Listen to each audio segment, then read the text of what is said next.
working in accounting and finance for over 15 years and going through my own personal finance journey, I've learned how to spot the real markers of financial success. So in this video, I'm breaking down 7 key signs that you're doing well financially, even if it doesn't feel like it, how reliable each sign is, and how you can keep moving forward no matter where you're starting from. Let's get into it. Number 1, you're not playing the status game. One of the biggest reasons people feel behind financially is because they're trying to play the status game. They're trying to keep up with what they see online and everyone's highlight reel. So they feel the pressure to buy fancy cars, wear designer clothes and shoes, and book the first class luxury trips. But the problem with that is that it's a never-ending cycle, right? There's always a new trend, there's always something to keep up with. And it's also based on image, external factors. It's not based on anything of substance.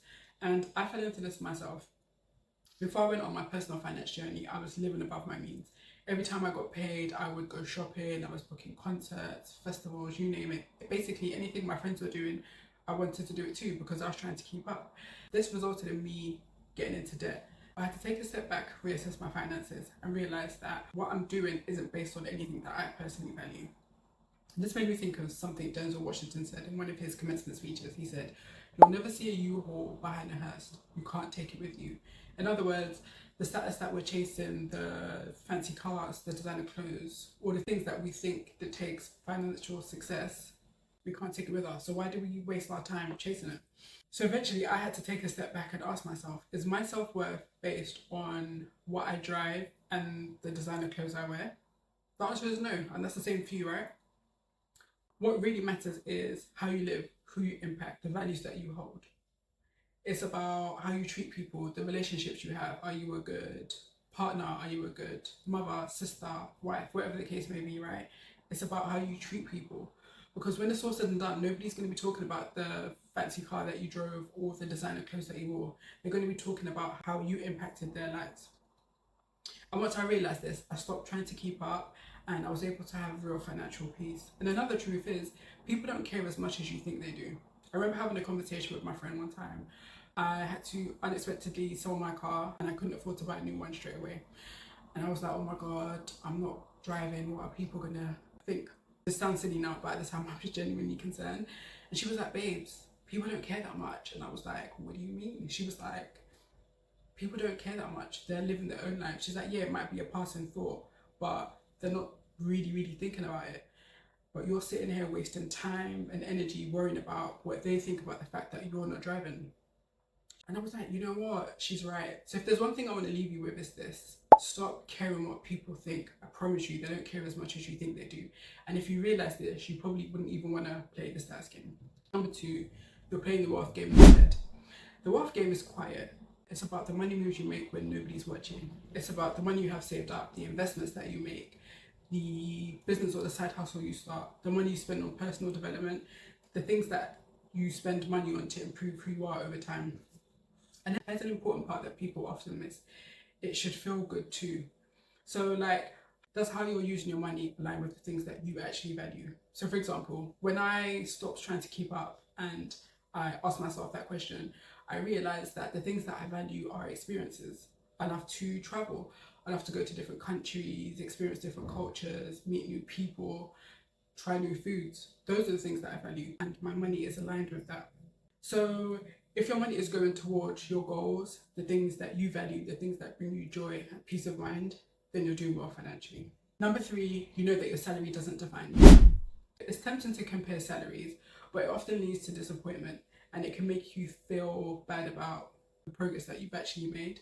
So for example, let's say that you are working in a corporate job, you are doing well, you get a raise, let's say you were earning 40k and you went to 60k. You're feeling good, you're like, oh, now I can finally afford to do XYZ. Then you have a conversation with somebody who is earning 80k, then you start to feel bad about yourself. You start to feel like, oh, I'm not doing enough, now I need to try and earn 80k. But before you compared your salary, you were happy, right?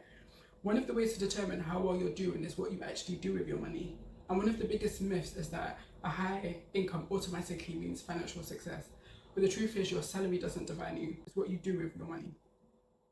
So for example, there could be 2 people. One's earning 6 figures and they live paycheck to paycheck, but somebody else could be earning 50k and investing in the stock market consistently and building wealth. So who's doing better? Clearly the person that's earning 50k, right? But just based on perception, you would assume that the person that's earning 6 figures is doing better financially. And this reminds me of something that I read in The Billionaire Next Door. In the book, they talk about prodigious accumulators of wealth and under accumulators of wealth. So a prodigious accumulator of wealth is somebody who builds more wealth than expected for their income. And an under accumulator of wealth is somebody who earns very well but has little to show for it.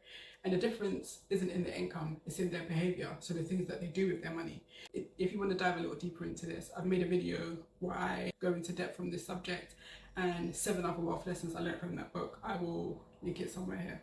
So essentially, your ability to build wealth and attain financial success has more to do with your habits than your income.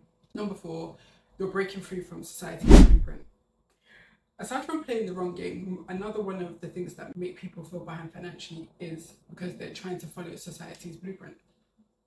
Society gives us this formula, right? We're supposed to go to school, go into higher education, we're supposed to get a job, buy a house, have a family.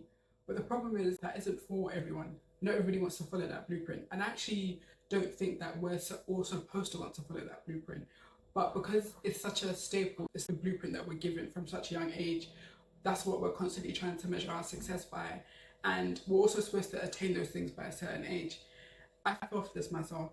When I was trying to follow society's blueprint, I was going to buy a residential home because I thought I was supposed to. And this was around the pandemic, when we were at home more. So I was like, yeah, it makes sense. My home is now my sanctuary. I spend more time there. I'm going to buy a home.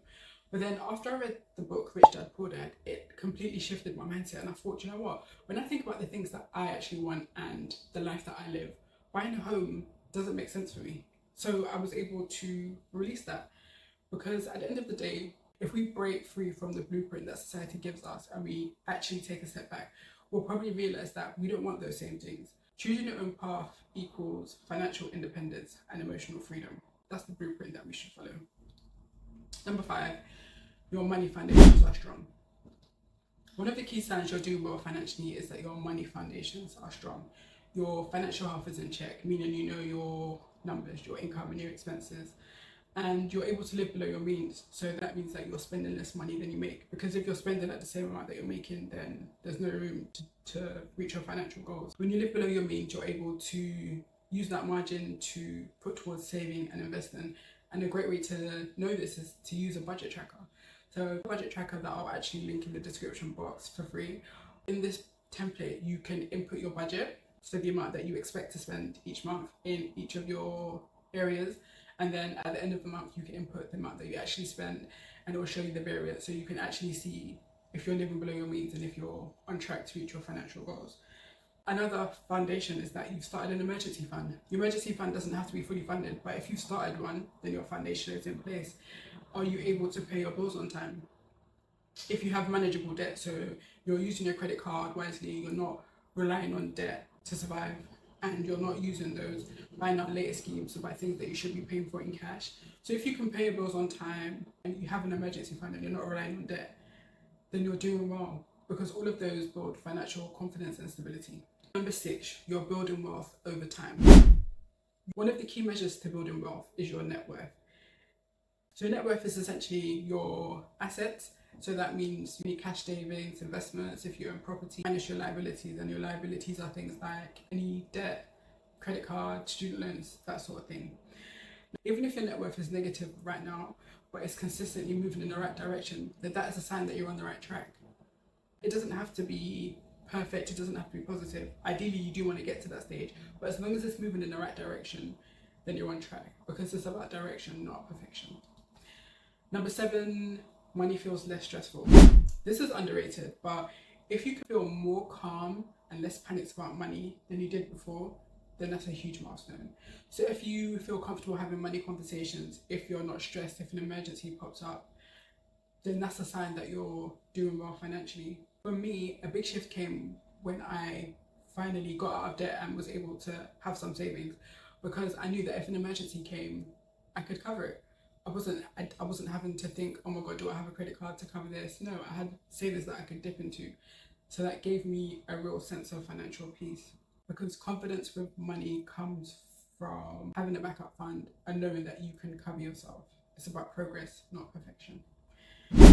So if you've related to any of these signs, even if it's just a few, know this: you are doing better than you think. Financial success doesn't always look glamorous, but it feels calm, confident, and aligned with your values. I hope you enjoyed this video and found it helpful. Don't forget to like and subscribe. Thanks for watching, and I'll see you in the next one.